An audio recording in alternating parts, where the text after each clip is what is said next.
예. 안녕하세요. 강원도 원주의료원 재활학과 이진형입니다.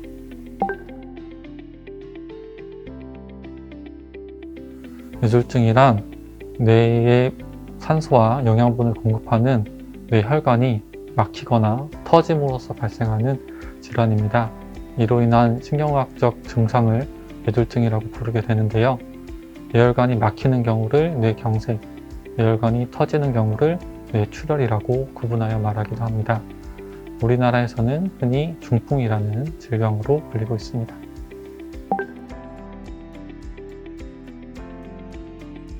뇌졸중이 발생하는 이유는 뇌혈관이 막혀서 생기는 허혈성 뇌졸중과 뇌혈관이 터져서 발생하는 출혈성 뇌졸중으로 나누어서 설명할 수 있습니다. 뇌혈관이 막히는 경우는 고혈압이나 당뇨, 고지혈증, 음주, 흡연 등에 인해서 뇌혈관 손상이 우선적으로 발생하게 되고, 그러한 혈관 손상으로 인해서 뇌혈관이 좁아진 혈관으로 인해서 혈류량이 모자른다던가, 아니면 좁아진 혈관에서 혈전 덩어리가 떨어져 나가서 원쪽에 있는 혈관을 막아서 뇌졸중이 발생하게 됩니다.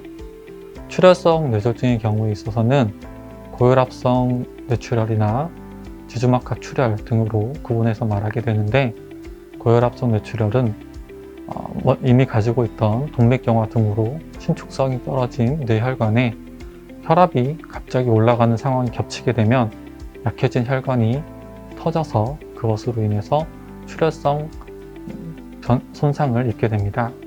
뇌출혈이 발생하게 되면 터진 혈관으로 인해 산소와 영양분을 공급받던 뇌 세포가 영향을 받게 되고, 또는 터져 나온 피에 의해서 혈관이 눌려서 뇌 손상을 받는 과정으로 뇌졸중이 발생할 수 있습니다.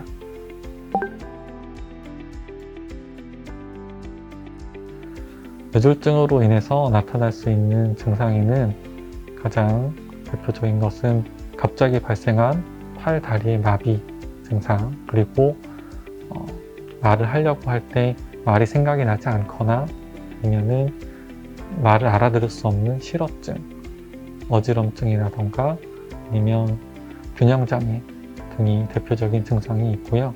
그 외에도 음식을 제대로 삼키지 못하거나, 아니면 물을 삼킬 수 없는 연화장애, 그리고 감각장애, 얼굴의 마비 등의 증상들도 다 뇌졸중으로 인해서 발생할 수 있는 증상입니다. 그리고 갑작스럽게 발생한 인지기능의 저하라던가, 아니면 치매 증상이 심해진 상태도 뇌졸중으로 인한 증상이라고 볼 수 있습니다. 위와 같은 증상이 발생했을 경우에는 최대한 빨리 병원에 내원하셔서 전문의에게 증상에 대해서 문진을 하시고 그 병력과 치료 계획에 대해서 설명을 듣는 것이 필요합니다.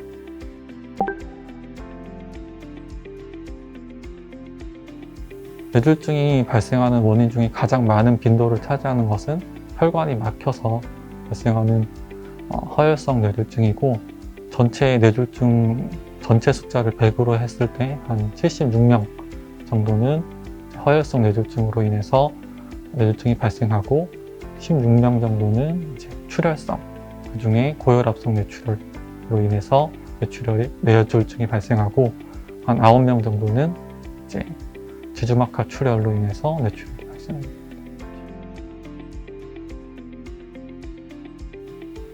보통은 뇌졸중은 이제 고령에서 빈번하게 발생하고 75세 이상의 인구에서 많이 발생하는 게 일반적입니다. 그래서 전체적인 숫자로 봤을 때는 75세 이상의 고연령군에서 제일 많이 발생하게 되는데요. 40세에서 65세 사이의 젊은 인구에서도 최근에는 당뇨나 고혈압 등으로 인해서 뇌졸중의 빈도가 높아지고 있습니다.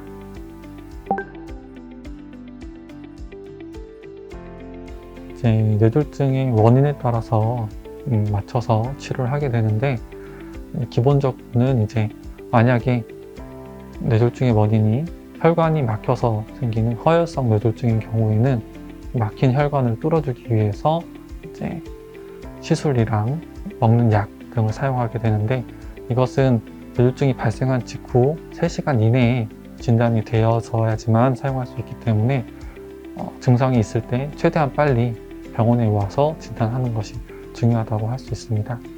만약에 이제 출혈성 뇌졸중, 혈관이 터져서 뇌졸중이 발생한 경우에는 그 위치와 크기 그리고 출혈의 양에 따라서 시술 방법이 달라지게 되는데, 기본적으로는 혈압과 뇌압을 조절하는 것이 중요하고, 만약에 출혈량이 너무 많다면 그 고인 혈액을 빼내주는 그런 수술적 처치까지 필요할 수 있습니다.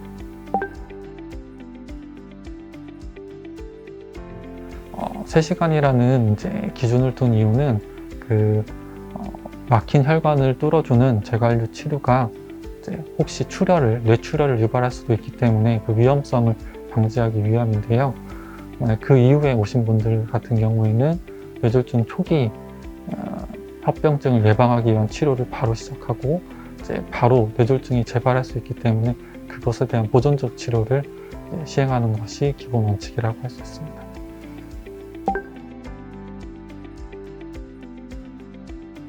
뇌졸중 증상은 갑작스럽게 발생하지만 뇌졸중이 생기는 원인을 보면 이전부터 쌓여있던 뇌혈관의 문제가 몸에 견딜 수 없을 정도로 쌓였을 때 혈관이 터지거나 막혀서 증상이 발생하는 것입니다. 그렇기 때문에 뇌혈관을 나쁘게 할 수 있는 위험인자로 알려진 고혈압이라던가 당뇨, 아니면 음주나 흡연, 심장질환 등에 대해서 지속적으로 관리하는 것이 뇌졸중 예방에 가장 좋은 방법이라고 생각합니다.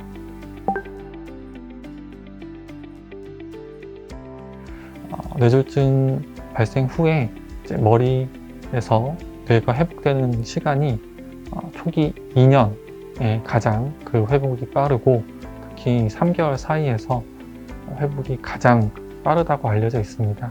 그렇기 때문에 그 시기에 적극적으로 재활치료를 하여서 최대한의 기능을 회복하는 것이 뇌졸중 재활에서 중요한 요소라고 생각할 수 있습니다. 이게 이제 물리치료실에서 그리고 작업치료실에서 하는 운동치료 등이 기본이 되고, 거기에다 덧붙여서 이제 먹는 약을 통한 환자분의 증상을 조절하는 치료가 함께 이루어집니다. 재활치료에서 운동치료실 같은 경우에서는 환자분의 팔다리 큰 운동이랑 걷는 운동, 균형 잡기 등에 대해서 주로 도움을 드리게 되고요. 작업치료실에서는 손발의 협응 운동이라던가 인지 기능에 대한 운동, 또는 이제 삼키는 기능에 장애가 있을 경우 연화 장애에 대한 치료 등을 한꺼번에 도움을 드리게 됩니다. 그래서 뇌졸중으로 인한 기능의 손상이 있다고 하더라도 그 상태에서 최대한의 능력을 발휘할 수 있도록 도움을 드리고, 뇌졸중으로 인한 합병증 등을 예방을 하기 위해서 지속적으로 관찰하고 도움을 드리는 것이 재활의학과의 치료라고 볼 수 있습니다. 뇌졸중에서 피해야 할 식습관은 전체로 짜게 먹지 않는 것, 그리고 나쁜 콜레스테롤 섭취를 줄이는 것, 그리고 너무 많은 카페인 섭취를 줄이는 것과 심한 음주를 피하는 것 등이 중요합니다. 삼겹살의 비계 같은 부분이라던가 닭껍질 같은 부분이 나쁜 콜레스테롤을 많이 함유하고 있는 음식이고요. 또는 튀긴 음식이라던가 아니면은 동물성 기름을 많이 사용하는 음식들이 나쁜 콜레스테롤이 많은 음식이라고 생각하시면 될 것 같습니다.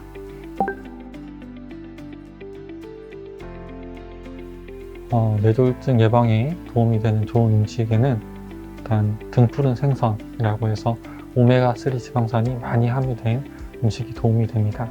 오메가3 지방산을 많이 함유한 음식 같은 경우에는 이제 심장질환 예방에도 도움이 되고요. 몸에서 이 오메가3를 직접 합성할 수 없기 때문에 외부에서 섭취를 하는 게 중요합니다. 그래서 이제 오메가3가 많은 음식은 이제 고등어, 연어, 참치 이런 생선류 쪽에 많이 들어있고, 호두나 들기름에도 많다고 알려져 있습니다. 그거 외에는 이제 채소 같은 경우에는 종류를 가리지 않고 많이 드셔주시는 게 다 도움이 되고요. 과일 중에는 사과라던가 해조류 같은 것이 이제 비타민과 이제 무기질 그리고 식이섬유 이런 것들이 함량이 높기 때문에 변비 예방에도 도움이 되고 뇌졸중 예방에도 도움이 된다고 알려져 있습니다.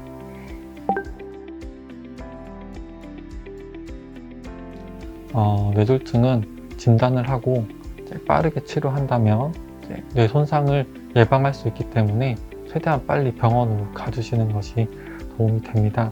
그리고 만약에 환자분이 의식을 잃은 상태로 발견되거나 아니면 팔다리가 마비 증상을 보이고 있을 때에는 억지로 음식을 먹인다던가 약을 먹인다 하는 행위는 음식물로 인한 기도폐쇄를 유발할 수 있기 때문에 피해 주시는 것이 좋습니다.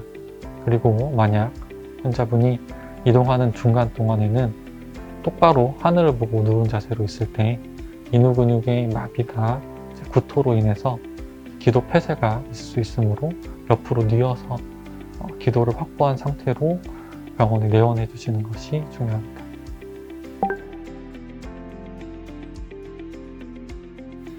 뇌졸중 같은 경우에는 결국에는 갑작스러운 증상으로 발견이 되지만 그 원인을 알고 보면 오래전부터 가지고 있던 혈관 질환 또는 심장 질환이 원인이 되어서 뇌졸중으로 발생하게 됩니다. 그렇기 때문에 혈관 질환을 예방할 수 있도록 평소에 고혈압, 당뇨, 음주, 흡연과 같은 생활 습관의 변화를 가지고 주시는 것이 뇌졸중 예방에 가장 중요하다고 말씀드릴 수 있습니다. 일상생활에서 술을 끊고 담배를 끊고 식단을 조절하는 것이 뇌졸중 예방에 가장 좋은 길이라고 생각이 되고요. 만약에 심장질환에 대해서 모르고 계셨다고 하더라도 정기적인 건강검진 등을 통해서 그것에 대해서 확인을 하고 치료를 받는 것이 뇌졸중을 예방을 하는 데 가장 크게 도움이 된다고 말씀드릴 수 있겠습니다.